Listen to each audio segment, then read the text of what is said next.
Hi there. Well, I'm back.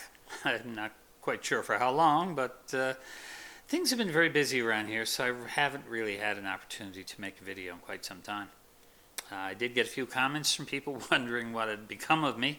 Well, I'm still here. Lately, I haven't done a lot of photography other than an awful lot of family portraits. Well, actually, snapshots. There have been a lot of family around. That's part of the reason why I haven't had much opportunity to do anything with YouTube videos. Well, the last couple of days, the big news, of course, the Nikon Z9.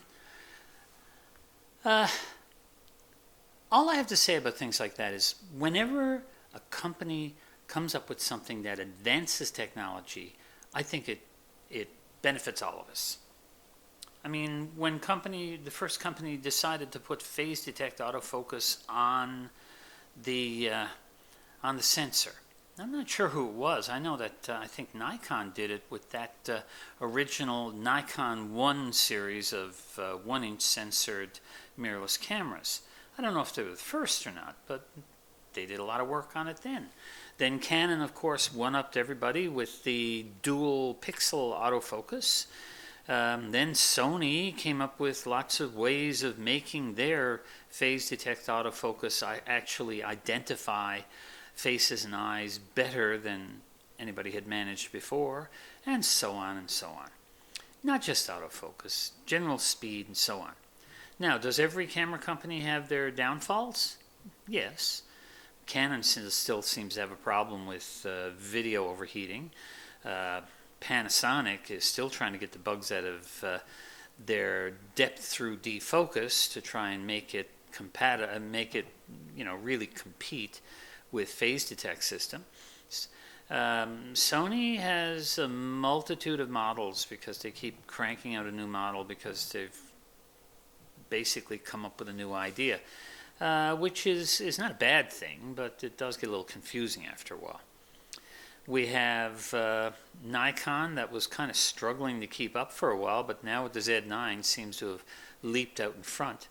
The big point about that particular camera is the fact that it now has no mechanical shutter. It's an actual electronic only camera.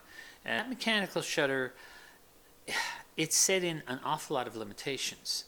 But silent shutter, in other words, using a CMOS sensor to scan the image without the help of a shutter, ends up giving you, of course, the skewed distortion that we often refer to as jello effect.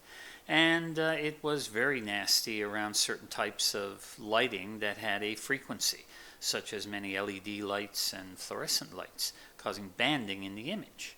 So being able to lick those two problems to the point where they were bold enough to leave out a mechanical shutter in their flagship model, that shows me that Nikon has made a big step forward.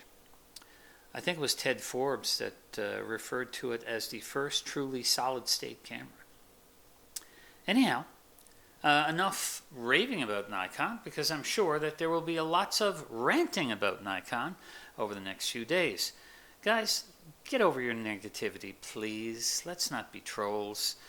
Every camera company right now makes good cameras. The few little things I just mentioned about, negatives about different systems, of course there are going to be negatives. Every single system has its downfall somewhere. It's either price or performance or image quality or reliability or whatever. But for the most part, these things have been ironed out and straightened out over the last few years. And I'd say the last 10 years of digital cameras are all pretty darn good. Anyhow, that's about all I have to say right now. I'm shooting this instead of the Sony that I've been using in my last few videos. I'm shooting this on an OMD EM5 Mark II. Now, the big thing about the EM5 Mark II is that I now have a fully articulated screen, so I can check my screen. And although it does not have phase detect autofocus, it is a fairly reliable system for this type of video. I'm hoping, in fact, that this can replace the Sony for these video clips because I have far less gear in front of me right now. I don't need the reflector to reflect back the image. I don't need the big tripod. I don't need a lot of things. I have my microphone,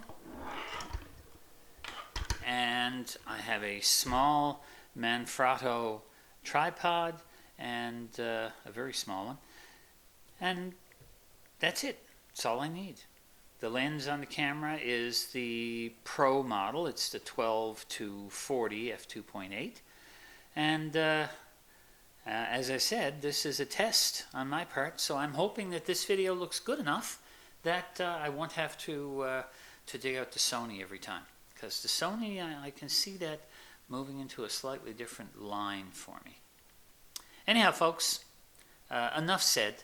The only takeaway from this video is that Nikon have one feature, and that is that lack of a mechanical shutter that has really been a leap forward.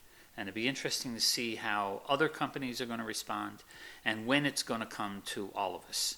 Because, guys, think about it. Too many people are in too big a hurry to rush out, sell all their gear, and buy the latest and greatest. And then to find out only a few months later that the company that they had lenses for, the camera that they had lenses for, the system that they had lenses for, now has a camera that's as good as, if not better than, the one that they had traded it all in for. You're just losing money. Unless your camera system has become obsolete because it is no longer something that the manufacturer is going to continue to support, or if you really need a change, then save yourself a few dollars. And of course, if you have a bucket full of money and you can afford it, by all means, whatever makes you happy. I would never tell anybody don't buy if they can afford it. All right then, enough said about that.